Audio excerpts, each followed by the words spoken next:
Hello and welcome to NASA's Jet Propulsion Laboratory in Pasadena, California.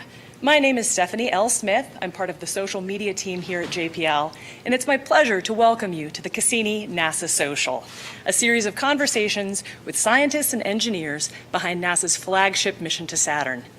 Just hours from now, we expect the final transmissions from this intrepid orbiter.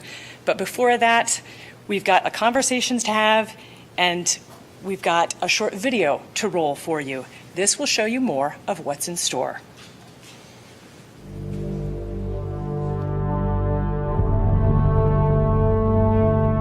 A lone explorer on a mission to reveal the grandeur of Saturn, its rings and moons.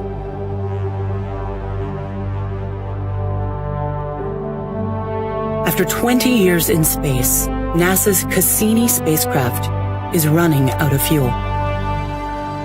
And so, to protect moons of Saturn that could have conditions suitable for life, a spectacular end has been planned for this long-lived traveler from Earth. 5, 4, 3, 2, 1, and liftoff of the Cassini spacecraft on a million-mile trek to Saturn. We have cleared the tower. Bridge program is in. Full program is in. In 2004, following a 7-year journey through the solar system, Cassini arrived at Saturn. Around to the SOI burn attitude or pointing position and light up the rockets. The spacecraft carried a passenger, the European Huygens probe, the first human-made object to land on a world in the distant outer solar system. Huygens arrival on Saturn's moon Titan. For over a decade, Cassini has shared the wonders of Saturn and its family of icy moons, taking us to astounding worlds where methane rivers run to a methane sea, where jets of ice and gas are blasting material into space from a liquid water ocean that might harbor the ingredients for life. And Saturn, a giant world ruled by raging storms and delicate harmonies of gravity. Now, Cassini has one last daring assignment.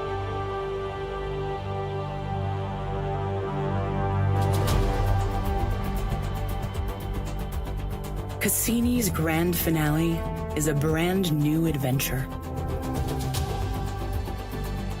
As it repeatedly braves this unexplored region, Cassini seeks new insights about the origins of the rings and the nature of the planet's interior, closer to Saturn than ever before.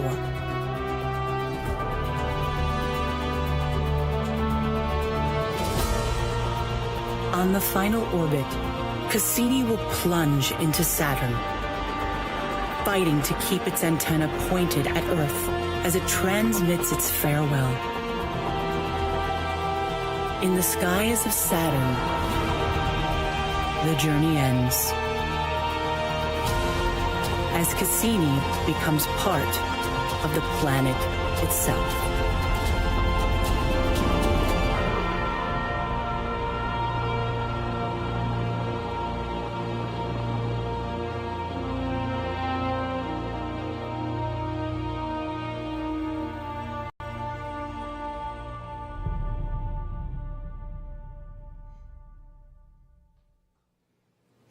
And there won't be a dry eye in the house.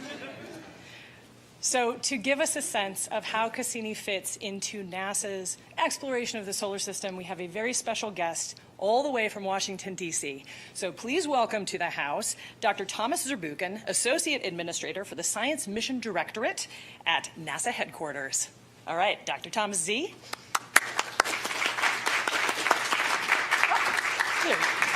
Walking around here. I'm so excited to be here, and especially talking to the social media warriors here who are really helping us spread the word. So thanks for being here, and thanks for the work you do, talking about science, talking about the exploration stories that are out here, which are ultimately stories about humanity. That's really what this is about. And so Cassini is a really special mission for NASA. I want to just tell you a few numbers just so you get a feeling for it. At this moment in time, we have 106 missions that are either operating or in development. So that's the NASA portfolio. Of these, if I looked at the last 6-8 months or so, and I looked at the top stories that came out by audience participation, you know, like how many eyeballs, how many social media contacts, I looked at the top 20 stories or so. 17 of them come from the science mission directorate. There's other parts to NASA, as you know, but some of the just most amazing stories come from science. Out of the 17, and that's the point where I'm going, 8 of them came from Cassini. And it's stories that really moved people, and because of the depth of the type of questions that are being asked, and the questions that are really we relate to. Are we alone? Questions about where did we come from? Those are the very questions that are at the center of what planetary science is all about, especially in the outer solar system. So where are we? Where is Cassini in this? Well, you remember, of course, just a couple of weeks ago, we celebrated the 40th anniversary of another couple missions, which are Voyager. They were really the first ones to zip by these worlds, giving us a glint of what's to come. And 2 of these worlds was visited again. One of them, Jupiter, multiple times over. Galileo, Juno is in orbit right now. And this one we visited with Cassini. So you see, we flew by with Voyager. We visited, went into orbit with Cassini and spent, 13 years or so in orbit. So what's next? Well, what we're learning and what you see from other planets is what we really want to do is peel back the kind of cloak of ignorance and really look at the next type of questions. And what will happen here is the questions that are really at the center of what excites us, and the science community that's coming here requires as a next type of step, perhaps landing, perhaps a much better, much higher resolution type of investigation than what we have done here. So think of Cassini really as a major milestone on a journey of exploration where some of the best stuff is yet to come. So for me, this is an ending. But like every ending, it's really a beginning. It's the beginning of dreaming beyond. It's the beginning of exploring beyond, and really for us to be excited and motivated to put together what are the next investigations, the next missions that will come both of NASA, often with contributions from others or other agencies. So for me, that's what Cassini means. And so what I'm going to do is just open it up for questions to see whether you want to shoot some rapid questions and see whether there's anything you wanted to chat about that I missed. Yes? You talked about questions that are to come. Oh, go ahead and wait for the microphone to come to you. You talked about questions that are to come with the next mission. What are some questions that you would like to have answered? See, the question that relates to life, it's a question that, frankly, I don't think many people expected we would be asking in the context of the outer solar system. See, what happens, sometimes people talk about research like peeling the onion. And I said, that's really wrong, because see, when you peel the onion, it kind of the next layer looks a little bit like the layer before. It's just farther in. Well, the way the nature research kind of works is like you peel back an onion, what comes underneath is an apple. You peel back an apple, what comes underneath is a monkey. So it's basically what happens is the type of questions that we unravel are questions that we don't expect at the beginning. So right now, if I had to guess, the questions that we want to look at are questions both about just the physics and the environment, the history of the solar system, but very much life. But once we start looking at that, it's not one question, see, it's a whole way of investigating that. If you want to look at that, we're peeling it away, a new question will arise in a way that will surprise us tremendously, just like we were surprised here. Well, Dr. Thomas Z is very active on Twitter. We have a jam-packed rundown today and lots of folks to get to. So if you have other questions for the good doctor, you can find him at @Dr_Thomas Z. So thank you, Dr. Thomas Z. Thanks so much. Good luck. All right. So this is a conversation, not a presentation. And we want you to be part of it, both the people who are here in the house at the NASA Social and all of you watching at home or streaming this live online. So go ahead and either Join the conversation by raising your hand in the house or tagging your questions on social media, hashtag AskNASA. Our first panel up today is our science panel. And every mission starts with science. Science is the pole star that guides us. It's with us every step of the way. Science dictates the instrument payload on a spacecraft and the maneuvers that it takes during the mission. So today, we've got some special guests, and let's welcome them to the stage. We've got Linda Spilker, the Cassini project scientist. Come on up, guys. Join our little fireside chat here. Jonathan Lunine, an interdisciplinary Titan scientist from Cornell. Conor Nixon, the CIRS instrument deputy principal investigator. And Morgan Cable, assistant project science systems engineer. Now, that's quite a mouthful. And I want them to tell you in words that non-experts all understand what it is that those things mean. I've asked them all to prepare and think about a few anecdotes from the mission and images that were very, very special to them. But in the interest of getting to as many of your questions as possible, we're just going to start by having them say what it is that they do on the mission, one after the other, and then we'll go into questions. And if in the answer of one of those questions you want to call for those slides, then we'll pull them up. Okay, so Linda? I'm the Cassini project scientist, and I've been very fortunate to work on Cassini for almost 30 years. And if you think about that, that's the time it takes Saturn to circle the sun once. So I worked on Cassini an entire Saturn year. And a story that I tell is that my oldest daughter, Jennifer, had just started kindergarten when I started working on Cassini. And now she's married, and she has a daughter of her own. So these long projects can actually be multi-generational, and it's wonderful to work with this incredible team of international scientists, and it's going to really be sad to say goodbye. Well, I'm Jonathan Lunine, and the term interdisciplinary scientist means that I have responsibility on the mission for a particular science area. In my case, Titan's surface, what is it made of? How does it interact with the atmosphere? How does it put gases in the atmosphere and the gases come to the surface? And my role has been during development to make sure that that science would get done, and then during the mission to help with deciding which observations should be done on which passes of Titan. And thanks to the wonderful discoveries at Enceladus, I've had a chance to work on Enceladus as well. So it's been a remarkable mission for me. The breadth of science that goes on every day has just been extraordinary. So I'm Conor Nixon. I work at NASA Goddard Space Flight Center, which provided the composite infrared spectrometer that's on Cassini, one of the core optical remote sensing instruments. I work now as the deputy principal investigator of that instrument. And in fact, working on Cassini has been my entire career. So I started out in graduate school before the launch of Cassini, helping to build the CIRS instrument. And then I continued on all the way through the launch, the Jupiter encounter, which was a very exciting tryout period for Cassini, all the way through to getting in orbit, and then actually doing the science with CIRS, which has given us a lot of remarkable discoveries, including the infrared signatures on Enceladus' South Pole and the discovery of new molecules in Titan's atmosphere. So very exciting to be working on this mission.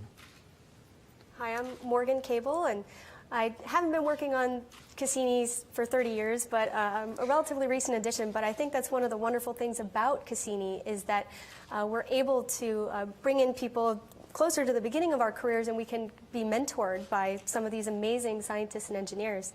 My role has been to support Linda and the deputy project scientist as a project science systems engineer, and basically help the scientists and the engineers communicate across the Cassini mission, because oftentimes they'll speak in different languages.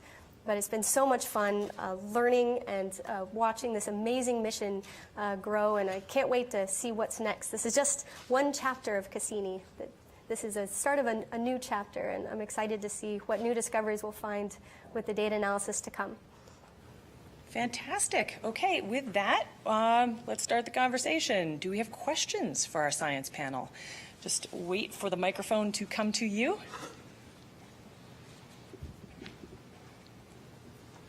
Hi, thank you. Technology changes a lot since Cassini was launched in '97. Are there tools or instruments that you wish Cassini had on it that are available today? And I guess in that sense, that if you're able to do a return trip to investigate the moons, what would you most want to put on it to get more information? Well, I'll start. No, I don't wish that any instruments we have today were on Cassini, because then we'd end up in this continuous vicious circle of time travel where we're waiting for the next terrific instrument. The thing about the Cassini payload is that it was remarkably broad and deep. And yes, today those instruments are obsolete, but what they were able to do, which I think is one of the most astounding things about Cassini, is that they could actually follow up on their own discoveries. So let me give you an example, quick one. The Cassini radar and the imaging experiments discovered lakes and seas on the surface of Titan. These beautiful images. But there was a lot of discussion about, were they really liquid, how deep were they, what were they made of? The radar system actually was able to tell us that, because instead of tilting the radar antenna to the side to make an image, it was possible to point the radar straight down and actually send signals through these large seas and some of the lakes and detect the signal from the bottom of the seas as well as the top. And so we could learn the depth, and then by determining how much the signal was attenuated or weakened by its travel, we could actually say something about the composition. So being able to follow up in that way is really extraordinary. Now, there are lots of wonderful instruments that we would all love to fly today back to the Saturn system, but there isn't enough time to tell you about them. I think I want to add another thing. Sometimes you get serendipitous kinds of discoveries. And I think one of them for Titan that helped confirm you had liquid in those lakes and seas was actually to see a specular reflection. If you look at just the right angle for the sunlight coming down, hitting the liquid, coming back up, the visual and infrared mapping spectrometer saw a beautiful specular reflection once the sunlight reached the northern lakes and seas. So we could point to that and say, okay, that's what you see with the liquid. And then, of course, probing the depth is just a further confirmation of what the composition might be. I think if I could, for a future mission, there's so many discoveries Cassini's made to follow up on, and that's what's great about exploration. But certainly a couple of them to go back to Enceladus with the instruments, possibly to look for life, maybe to land in a lake or sea on Titan and actually sample and see what it's made of. And could you have really unusual astrobiology in a methane sea? And of course, the rings are incredibly beautiful, and maybe even for me to get closer to those rings and actually see how the particles interact and collide. I think that would be a great mission, a probe into Saturn's atmosphere to measure things like Nobel gases to depth. So many things we could do to go back. And let's not forget Uranus and Neptune. Maybe we need Cassini-like orbiters around those two worlds too. All right, I think we have a question right here in the front row. Hi, Morgan, I think you had a really good point that this is the first chapter of the book, and there's a next generation, and a lot of us are involved in education, and there's a next generation of young scientists and, even just kids that are in school that are looking to you and what you're accomplishing right now. And do you have something that you might want to say to them? Should I start? Okay.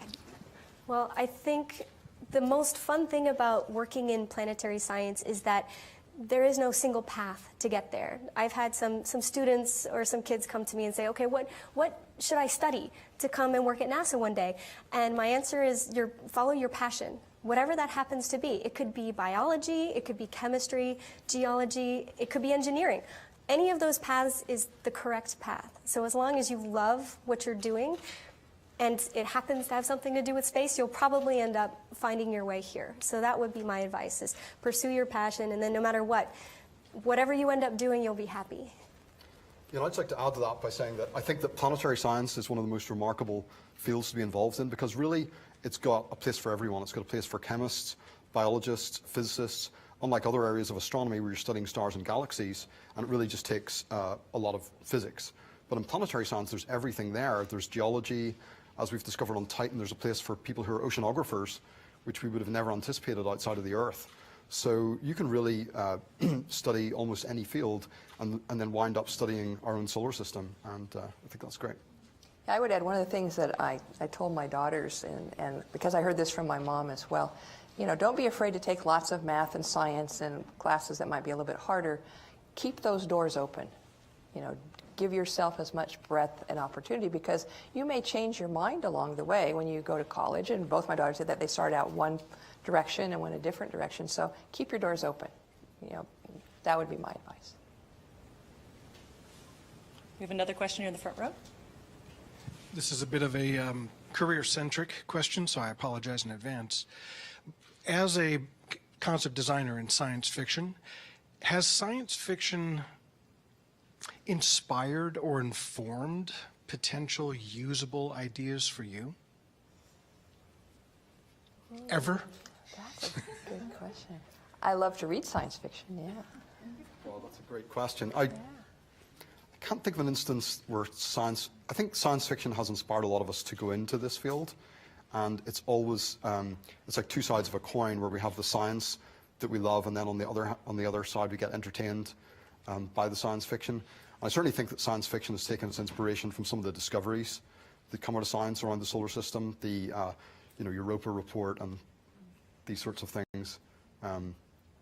But I think that just keeping an open mind and being curious really is great for both. So I'm going to date myself.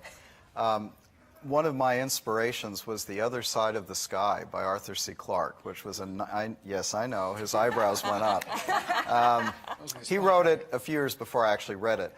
The thing about it was that it drew a picture of a progression of space activities and accomplishments in a very short number of pages that, as a kid, really inspired me, because when you're young, you don't get a sense of how time passes and, you know, what has to come before in terms of accomplishments. And it was drawing that kind of step-by-step story in which this first-person scientist talking about going into space, building a space station, and then at the end of the story, his son is about to leave on a trip to Mars. And it really drew the picture of that generational approach to space exploration that impressed me as a kid and still impresses me today. So read it, it's great. Yeah, I'd say I'm a big fan of Star Trek. You know, I grew up watching the Star Trek series, and I thought, wow, wouldn't that be really cool? And that inspired me to be an explorer, because there were so many creative plots and so many creatures and places that they went that I really enjoyed Star Trek.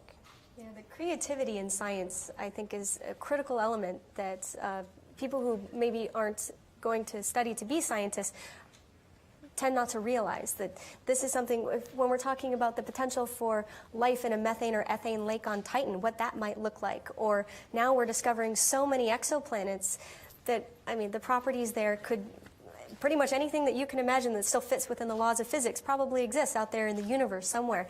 So being able to use your imagination to try to come up with as creative of a solution to some strange set of conditions that might exist in the solar system or beyond is important. It's an important part of our job.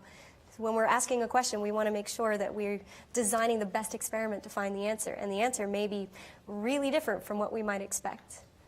Well, as the good Mr. Spock would say, fascinating. Are there any other questions for our science panel here in the house?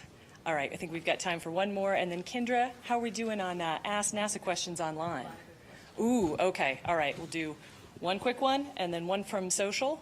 And then any other questions that you have or that you have later, you can tweet those to @NASAJPL or @Cassini Saturn, and we will get you answers. Hi, I'm from Johns Hopkins Center for Talented Youth, and our kids have lots and lots of questions for you. So one of them is, how would Cassini react if it was contacted by aliens? And how would this be recorded and transmitted? And was Cassini designed to handle that kind of contact, potentially? I'm not sure Cassini was designed to really handle that. That's a good one for the engineering panel, isn't it? Absolutely, yeah. Can we put that to the engineers? Way to punt, Jonathan. Let's hand it over to the engineers, yes. Okay, let's go ahead and go to those social media questions. So can we get a microphone for you, Kendra? Thank you. Gil Bryce asks, what sort of information do you hope to gather during the final plunge? During the final plunge, we'll have 8 of our instruments on, including the ion and neutral mass spectrometer that's going to directly sample Saturn's atmosphere. So as we're going in till the very last second, we'll be getting information back about the composition and the environment around the spacecraft. Does anyone have anything else to add? Well, I would just add that, you know, there are some very fundamental questions about Saturn and its evolution, and some of the things that hopefully Cassini will measure during that plunge will provide some answers, like the ratio of helium to hydrogen, which we know for Jupiter and we don't know quite so well for Saturn. I think we have time for one more social question. I roll with Soul asks, how far into the atmosphere is Cassini expected to survive before breakup? Not very far at all. We have just little tiny thrusters. They're about 1/8 pound each. And if you look at, there's a half-scale model of Cassini in the auditorium here. There's one on the table. It's huge. So we think maybe about the level that the space station orbits is all before we hit atmosphere that's thick enough to turn it away, and very shortly thereafter, Cassini will disintegrate and then basically melt in Saturn's atmosphere. All right, and with that, let's thank our science panel.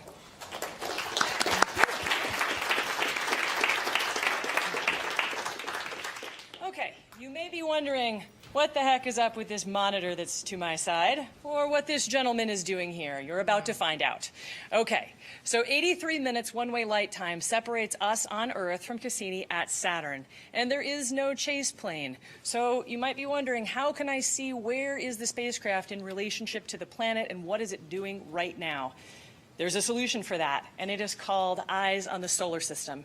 And here to show us more about the new Cassini module is one of the people who made it, Jason Craig, technical producer. Take it away, Jason. Thank you, Stephanie. Okay, so first I want you guys to know you can download this right now and do what I'm doing. If you have your laptop, go to eyes.nasa.gov and click on the Cassini picture, download, quick install. It takes like 40 seconds, and you're good to go, exactly like what you're going to see here. Okay, so this is a 3D real-time interactive simulation of the entire Cassini mission. And I mean the entire mission. You can watch it in real time for 20 years. I don't recommend that. But you're in charge of time, so if you want to go backwards, you want to go forwards, you can do anything you want. So let's rewind a little bit. I can go to any point in the mission. The dates are down here. There's a lot of talk about Enceladus on the stage, so let's actually go look at Enceladus for a second. So look at the bottom there, there's these fascinating geysers. We had no idea they were there. We actually had to send the mission out there and notice it. So let me light it up for you.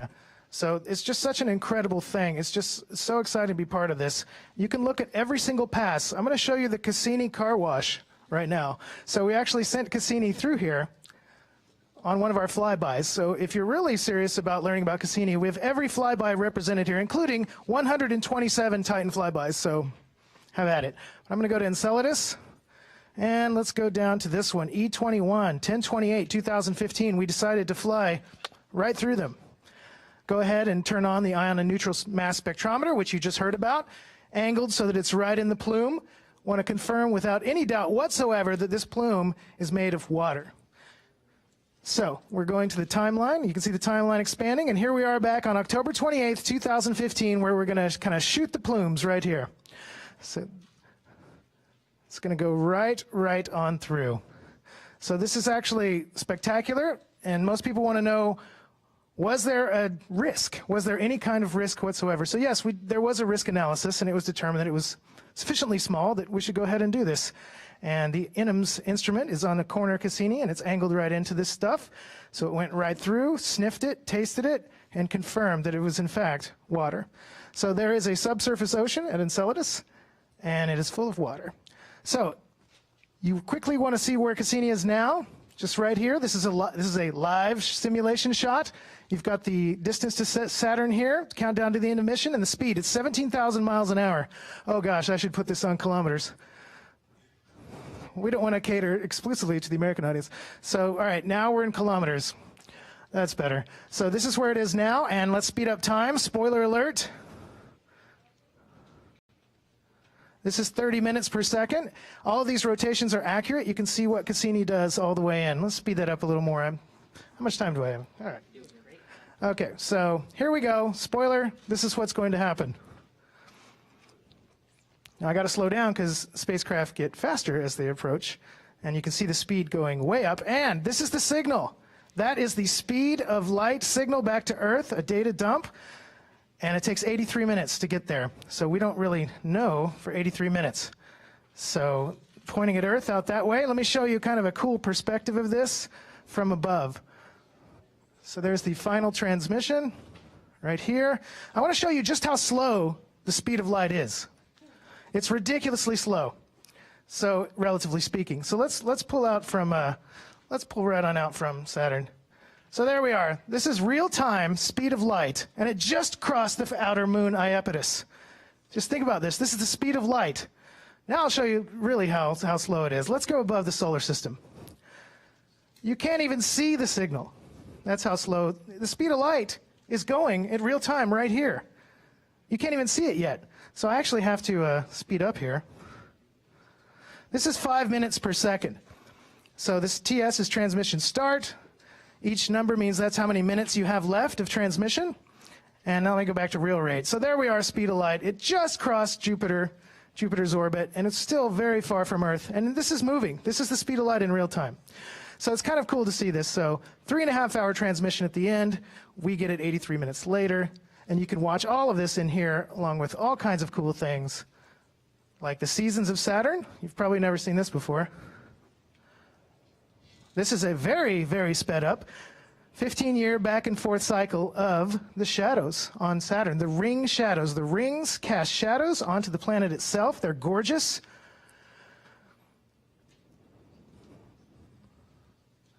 And you see where summer becomes winter and vice versa. So the year on Saturn is about 29 plus years. It's pretty crazy to see this sped up. So every picture of Saturn, you can go back. It's all accurate when you check it. Okay, let's go back to live. And that's it. I'm getting the yank. So eyes.nasa.gov. You can do this for yourself. It's a real-time, accurate simulation. We work directly with the scientists, some of whom you've talked to. We use all the real data, the same thing the engineers use. Thanks very much, and give it a shot. Thank you, Jason. And Jason, before you go, NASA Eyes is streaming on NASA's new Twitch channel, right? Yes, that's right. Go to twitch.tv/NASA. It's on there right now. You can watch this view all the way in. Thank you. All right. So you have heard about the science. You have seen the daring maneuvers that Cassini will take. Let's hear from the people who are helping to make that happen, the engineers. So please welcome to the stage our engineering panel, which is made up of Earl Maize, the Cassini project manager, Julie Webster. Come on up, guys. Come on up and join us. The Cassini Spacecraft Operations Manager, Luis Andrade, Cassini Guidance and Control Engineer, and Molly Bittner, Cassini Systems Engineer. Welcome, engineers. So just like our science panel, I had them think about some of their favorite moments from the mission, and they have some anecdotes and they have some images in their hip pockets, but we want to start with what it is that they do. So I challenge you to see if you can do this without using any TLAs, no three-letter acronyms. Yeah? Okay, it's a throwdown. All right. So we're going to start. Take it away, Earl. Why don't you tell us what is it you do on this mission? I'm the CAS PROJ MGR. I'm the Cassini project manager. Before I tossed budgets and schedules around, I actually had some chops in spacecraft engineering and navigation, but now I'm just the project manager. I don't have any pictures, but I thought maybe I'd share an interesting anecdote because, if you know, in astrodynamics, we are just really prone to killing the holidays. 4th of July, Labor Day, anytime we can make the flight team work on a 3-day weekend, we do. And so for probe release, Huygens probe release, Christmas Eve. And we had a lot of Europeans in town because, of course, it was their probe and they wanted to make sure that we got rid of it properly. And so we had a whole bunch of expats in town, and we had Christmas dinner at my home. And it was just one of the nicest Christmas meals we've had. Very simple, but had just international. We had people from France, the Netherlands, England, and of course, a fair contingent of Americans as well. It was just a great day. All yours. That's your story? That's You're my sticking story. to it? Okay, I'm Julie Webster. I'm the Spacecraft Operations Manager. I first went to work for Earl when he really had chops, when he was the spacecraft operations manager. I actually started with the spacecraft in 1995, so I was there for the first power on. I was a test conductor, so I kind of orchestrated the test as we built up and went through. This is what Cassini looked like when I first saw it. So it's a 12-sided hunk of aluminum with about 10 miles of wiring inside of it. And believe it or not, I sat inside that hunk of aluminum as we would power things up, because I'm kind of I guess I engineer by touchy-feely, so I actually sat inside that as we powered things on to hear what they sounded like and what they go through. And I was telling another news crew today that when Cassini goes in, that's what I'm going to see. If I close my eyes, I'm going to see the inside of that 12-sided bay. Got another picture of it looking a little bit more professional. So this is what it looked like as we were building it up. That's a probe simulator. I think a lot of the other things were on there. We'd put the high gain antenna on. We didn't have any of the thermal blankets on yet. I think this was right before we were getting ready to go up to solar thermal vacuum. And then the next picture is, of course, it's real picture, the way it looks to everybody else today, and in all its glory, in all its glory. Earl tells me those gold thermal blankets are not as gold anymore, but I said they're pristine in my mind. So that's my part. I'm responsible for the health and safety of the spacecraft. And Molly is an ex-team member, almost ex-team member. I still got 10% of your time, and Luis works for me also. So yeah, my name is Luis Andrade, and I'm the lead guidance and control engineer for Cassini's very final sequence of commands. And as the guidance and control engineer, pretty much my job is to determine Cassini's orientation in space, and also to steer Cassini using the onboard thrusters and reaction wheels in order to point at different targets of interest. And tomorrow, during the final plunge, I'll be in the mission control room at the front console, monitoring real-time telemetry as it comes down from the spacecraft, and I'll be calling out key attitude control events as they unfold. And for my quick anecdote, could you show my first image, please? So I've had a lot of great moments, but I'll tell you about this one. This is an image that Cassini took of Pan, and Pan is Saturn's innermost moon. And the reason that this is special to me is because it's the result of an onboard vector update that I did. And if we didn't do this vector update just right, Pan would have been completely outside of the camera's field of view and we would have missed it. And over the years, I've done a lot of these vector updates for Titan and Enceladus, but this one really stuck in my mind because I remember when these images started coming down from Cassini, the scientists were just ecstatic. They were so happy at how great these images came out. And I remember at that moment, it really hit me. You know, I have directly contributed to a scientific result of this magnitude. And as a young engineer, it was really inspirational to know that, you know, in some way, I'm contributing to Cassini's legacy, which is going to live on long after I'm gone. So can we show the next image? So we got over 50 of these Pan images, and when you stitch them all together, you get this really cool video of Cassini's encounter. This is not a simulation. This is what Cassini really saw. And that's pretty much it for me, so I'll hand it over to Molly. All right. Hi, everyone. I'm Molly Bittner. I'm on the spacecraft operations team. I'm on Julie's team, and I am a systems engineer, which basically means that I oversee the entirety of the spacecraft. So not just one subsystem, but how they all work together. So I actually have an image, too, from 2015.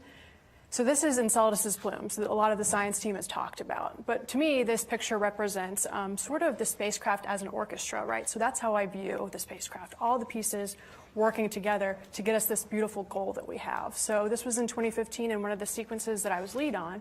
And I remember designing the orbit trim maneuvers, or OTMs, if you like acronyms, leading up to this flyby. And it was a really low altitude where we just skimmed over the top of those plumes. And we had Luis's team guiding the attitude of that flyby and the navigation team. And we had all the subsystems working together. And that's really what I value on this team, is every different part works so well together, and really seeing it all come together to deliver this great science is really amazing.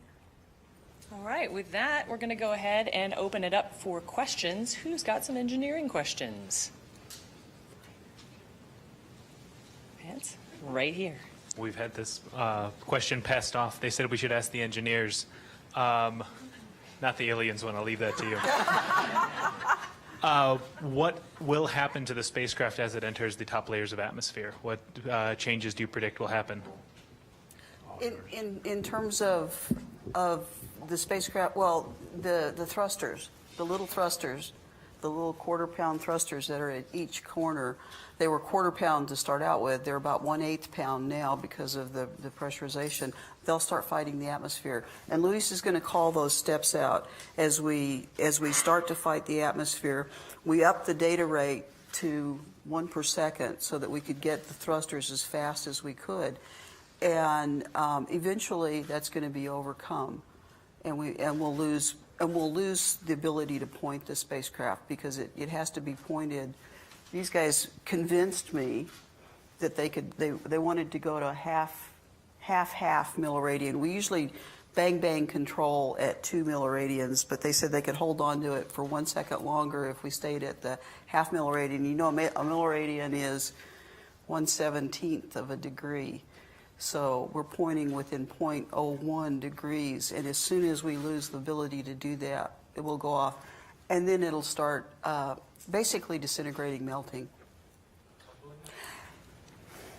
Not really tumbling. Well, I mean, yeah, like Julie said, we're going to be fighting as long as we can, but really, we expect to lose signal in about 1 to 2 minutes if we're lucky. We're going to lose signal, and Cassini will go on for a few more moments, but essentially after we lose the signal, we don't know its state. But you don't expect high rates. You're not going to really be spinning like Oh, a top. no. It's going to gradually drift off point and find a more stable aerodynamic attitude, which won't be pointing at the Earth, and a minute later it'll just be vaporized. And the atmosphere is going to make Cassini more aerodynamic by stripping away parts and setting the attitude in a more aerodynamic fashion. Yeah. Okay, let's go ahead and take some social media questions. Kendra, you got some Ask NASA questions for us? Mark is asking, what improvements in Cassini were made via software over the last 20 years? Earl. We'll start. There are a bunch. First of all, Cassini, when we launched, didn't have the capability, the software capability to do orbital operations.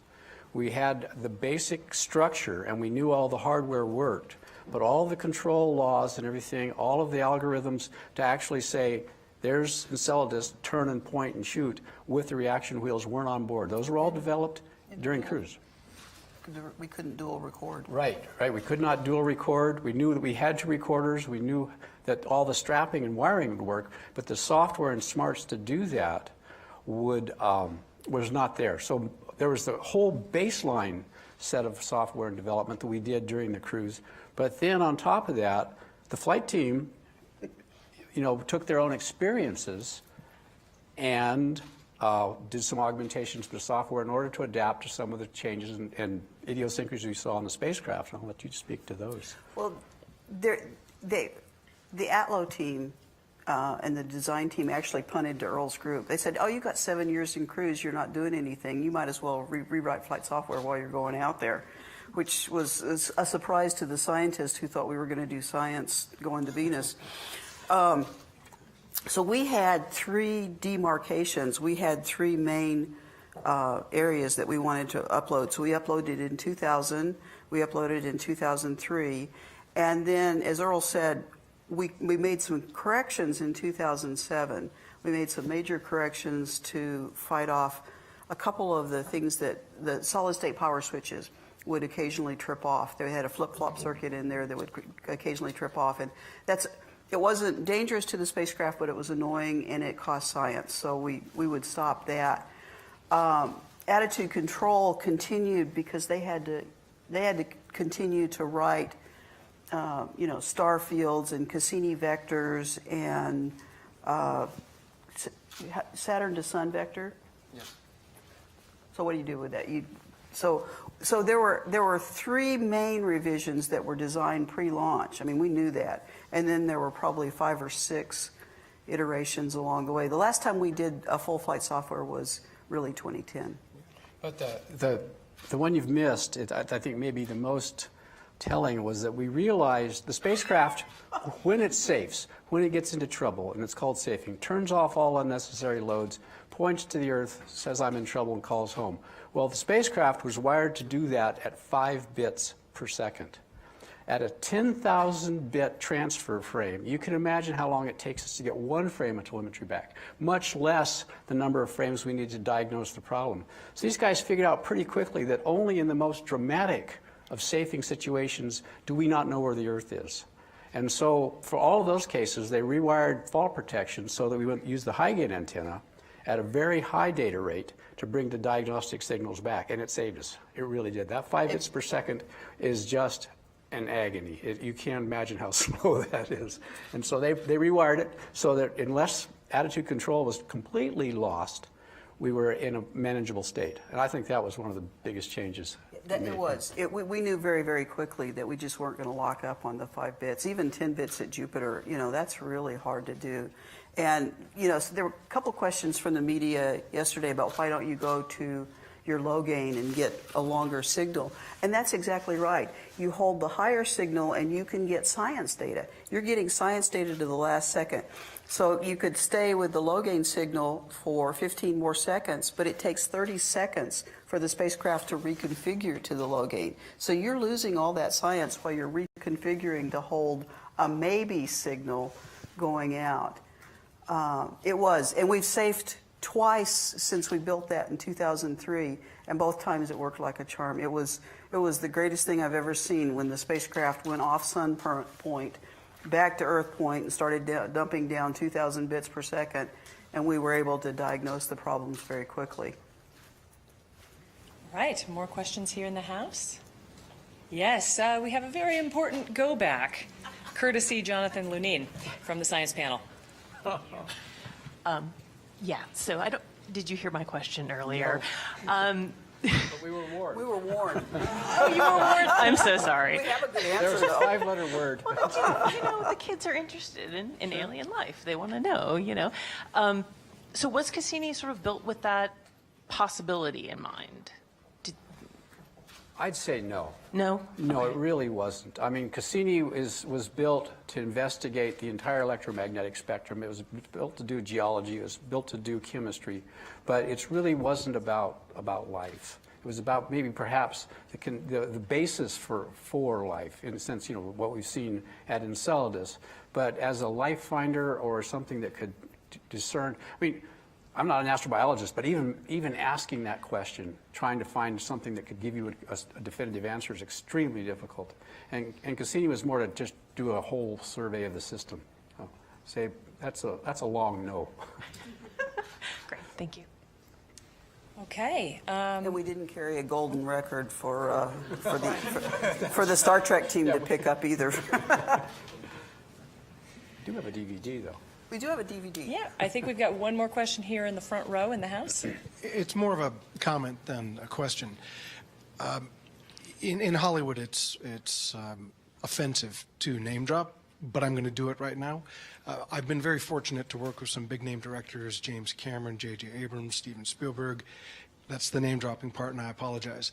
But I say that because I'll dare to speak for them as well, because I've spoken enough to them, that you guys are the true inspiration and the real stars here. It's such an absolute privilege to be amongst you and your minds. I just want to crawl inside every one of your skulls and just dance around, because it's so fantastic to experience what you're sharing with us. So thank you.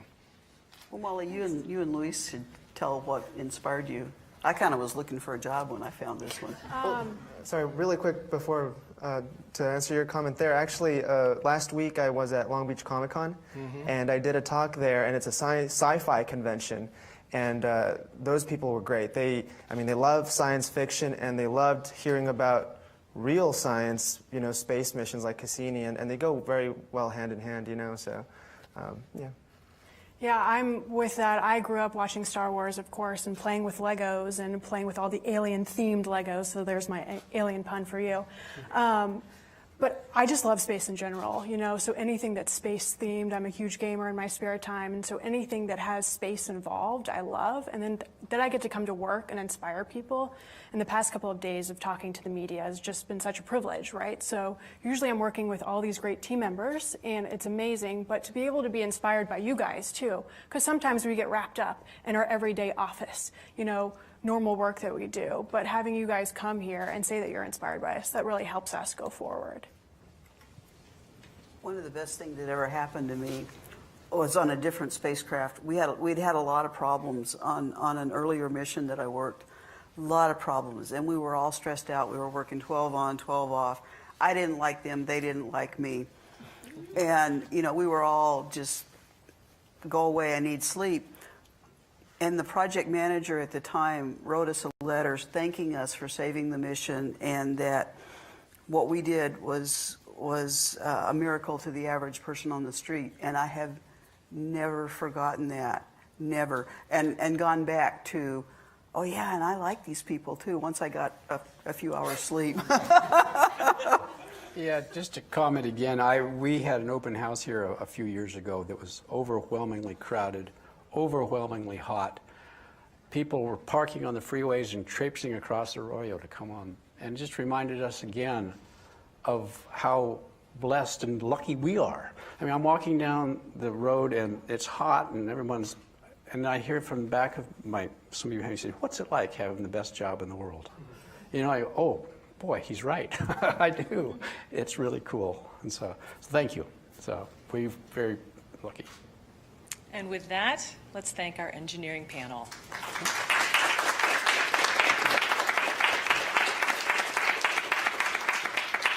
Okay, so on social media, it's pics or it didn't happen. And thanks to Cassini, we've got lots of pics.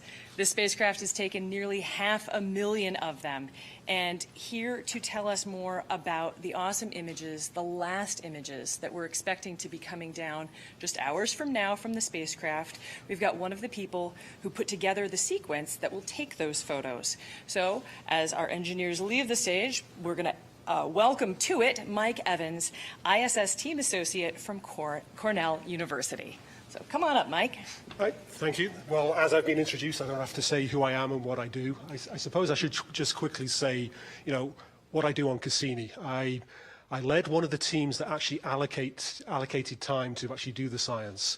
And that was, you know, not really part of my imaging job. And then for my imaging job, I'd identify opportunities, I'd put requests in, you know, please let us do this, and then I'd argue for them in the groups that actually allocate the time. And once we actually get, you know, succeed, I do all the paperwork. Well, it's not actually paperwork; it's all done, you know, online with files.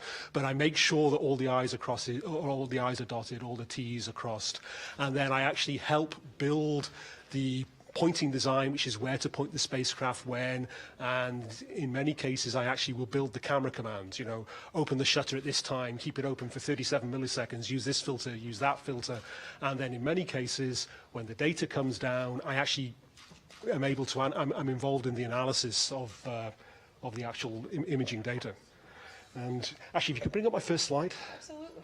Let's see. Okay, so the other people who've been up on stage today have told you know that either their anecdotes or their favorite images. Well, this is both my favorite image and the anecdotes that I'm actually going to tell you. This is the small moon Daphnis that orbits right at the edge of the A-ring of Saturn. It's only about 8 or 9 kilometers across. And it sits in this gap called the Keeler Gap, which radially is only about 40 kilometers across. And it's not there by accident. The gap is there because the moon is there. The moon's gravity actually, you know, clears the gap. And if you look just to the bottom left of the moon, you can see a little wisp of material. And I'm not talking about the edge waves, I'm talking about the wisp of material. That's all due to the interaction between the gravity of this moon and the little ring particles that are actually just, you know, part of the ring just outside the gap. And my anecdote is this moon misbehaves. It apparently, you know, when we look at its orbit, you know, it apparently, we don't know why yet, but it apparently jumps forward a little bit and jumps back a little bit in its orbit. But it has the nerve to do it when we're not looking. So when we're down equatorial, and you know, the rings are edge onto us and we can't see this moon, something has happened on the last two equatorial periods. Something's happened to this moon, and it's jumped a little bit forwards in its orbit, or in one case it may have jumped a little bit back. And the problem with that is we have to be very close to get these high-resolution images. And if it's not exactly where we think it is, if it's not exactly where we tell the cameras to point, we miss it completely. We don't get any images at all. And that's what happened to the first observation we had about 2 years ago at Christmas.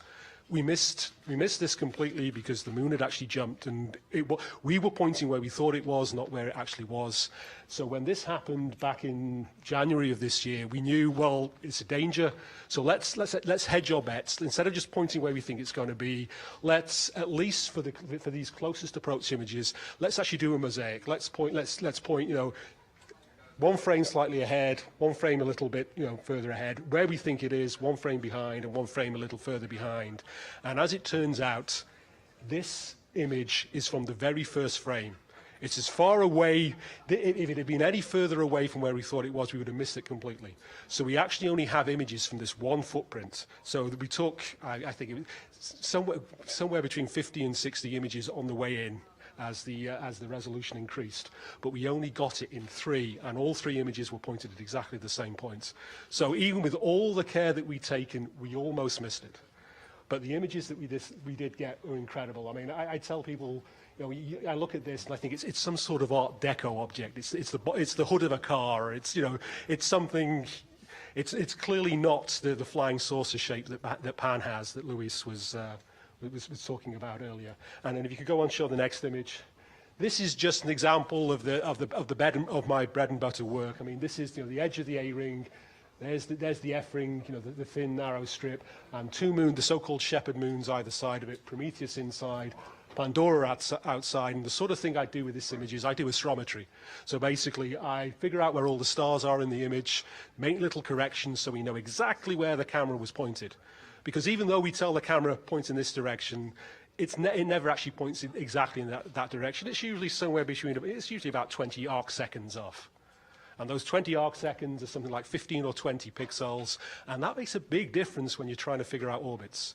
So I would, you know, figure out where we were pointed, then, right, the moon is in this position, and that corresponds to this direction, and then that data gets sent off to people at JPL, and they put it all together into numerical simulations, and then update what we call the ephemerides, which is basically the orbits, the positions and times of all the objects actually in the system. And then if you could show the final image. We've got about 30 seconds. Okay.